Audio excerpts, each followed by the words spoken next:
Right, okay.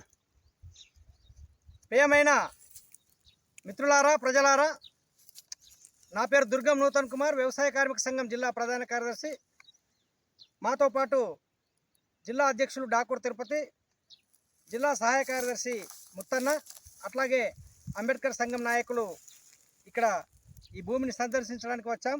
మేము ప్రస్తుతం కుబీర్ మండలంలోని మౌలానా నగర్లో షేక్ అలీముద్దీన్, షేక్ మునిరుద్దీన్ అనేటటువంటి వ్యక్తులు ఫారెస్ట్ భూమిని సాగు చేసుకొని బతుకుతున్నారు.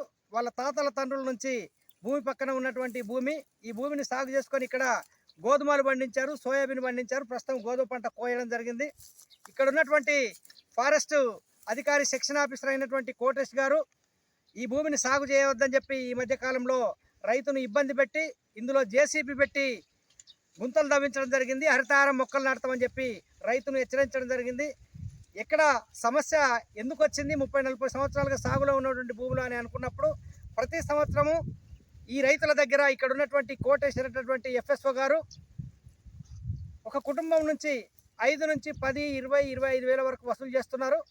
దాన్ని వ్యతిరేకిస్తూ ఈసారి మేము ఇయ్యమనేసరికి ఈ భూమిని బ్రేక్ చేసి మేము హరితహారం మొక్కలు నాటుతామని చెప్పారు. ఈ సెక్షన్ ఆఫీసర్పై ఇక్కడ ఉన్నటువంటి రైతులు ఫిర్యాదు చేయడం జరిగింది. అనేక మంది వీడియోలో కూడా మాట్లాడినటువంటి వీడియో క్లిప్పింగ్ కూడా మా దగ్గర ఉన్నాయి. ఈ ప్రభుత్వం పేదలు సాగు చేస్తున్నటువంటి భూముల్లోకి అటవీ శాఖ అధికారులు పోవద్దని చెప్పి ఒకవైపు మంత్రి, ఇక్కడ ఈ జిల్లా మంత్రి అయినటువంటి సీతక్క గారు హెచ్చరించినప్పటికీ అటవీ శాఖ అధికారుల ఆగడం లేదు. ఈ కుబీర్ మండలం ఏదైతే మహారాష్ట్ర బార్డర్కు ఉన్నది, ఇక్కడ ఈ గుట్ట పక్కనే ఉన్నటువంటి ఈ భూములన్నింటి మీద ఇక్కడ ఉన్నటువంటి FSO పెత్తనం చెలాయిస్తూ ప్రజల నుంచి డబ్బులు తీసుకుంటున్నది అనేది వాస్తవం. మేము నిరూపించడానికి సిద్ధంగా ఉన్నాం. ఇక్కడ ఉన్నటువంటి ప్రజలందరూ కూడా చెప్పడానికి సిద్ధంగా ఉన్నారు. ఇప్పుడు డబ్బులు తీసుకుంటున్నటువంటిది దాన్ని మర్చిపోయి ఇవాళ 30-40 సంవత్సరాల తర్వాత మీరు డబ్బులు ఇవ్వడం లేదు కాబట్టి మీ భూమిని మేము బంద్ చేస్తాం, మీరు దున్నకూడదని చెప్పి ఫారెస్ట్ శాఖ నిర్ణయం తీసుకోవడం సరైనది కాదు. వెంటనే పై అధికారులు దీనిపై ఆలోచన చేయాలా.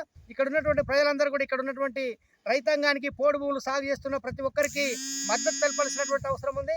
ఈ భూమిలో హరితహారం మొక్కలు నాటడం కానీ, ఫారెస్ట్ శాఖ గుంజుకోవడం కానీ చేస్తే మాత్రం బాగుండదని చెప్పి ఇక్కడ ఉన్నటువంటి అధికారులను మేము హెచ్చరిస్తున్నాం.